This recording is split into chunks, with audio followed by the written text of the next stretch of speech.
This is Genevieve Otto for Principles of Public Speaking. This is the out loud reading assignment. I chose a poem by Shel Silverstein called Peanut Butter Sandwich from the book Where the Sidewalk Ends. My brother and I have loved Shel Silverstein since we were in elementary school. I used to stay up late reading his books. He wrote The Giving Tree, as well as A Light in the Attic and Where the Sidewalk Ends, and another book called Falling Up. Unfortunately, he passed away in the 1990s, but his poems are still popular with children today. So um, this poem again is called Peanut Butter Sandwich, and it's from his book Where the Sidewalk Ends. I'll sing you a poem of a silly young king who played with the world at the end of a string, but he only loved one single thing, and that was just a peanut butter sandwich. His scepter and his royal gown, his regal throne and golden crown, were brown and sticky from the mounds and drippings from each peanut butter sandwich.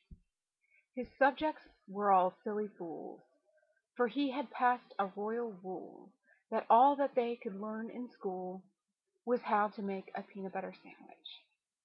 He could not eat his sovereign steak, he scorned his soup and kingly cake, and told his courtly cook to bake an extra sticky peanut butter sandwich.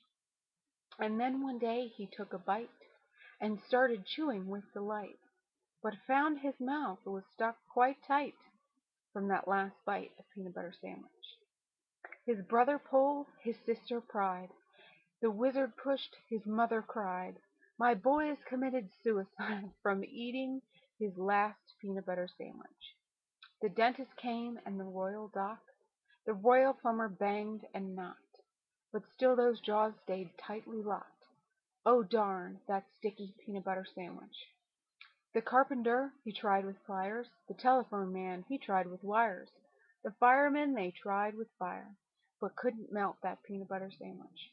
With ropes and pulleys, drills and coil, with steam and lubricating oil, for 20 years of tears and toil, they fought that awful peanut butter sandwich. Then all his royal subjects came, they hooked his jaws with grappling chains, and pulled both ways with might and main against that stubborn peanut butter sandwich. Each man and woman, girl and boy, put down their plows and pots and toys, and pulled until, crack! Oh joy! They broke right through that peanut butter sandwich. A puff of dust, a screech, a squeak, the king's jaw opened with a creak. And then in voice so faint and weak, the first words that they heard him speak were, "How about a peanut butter sandwich?"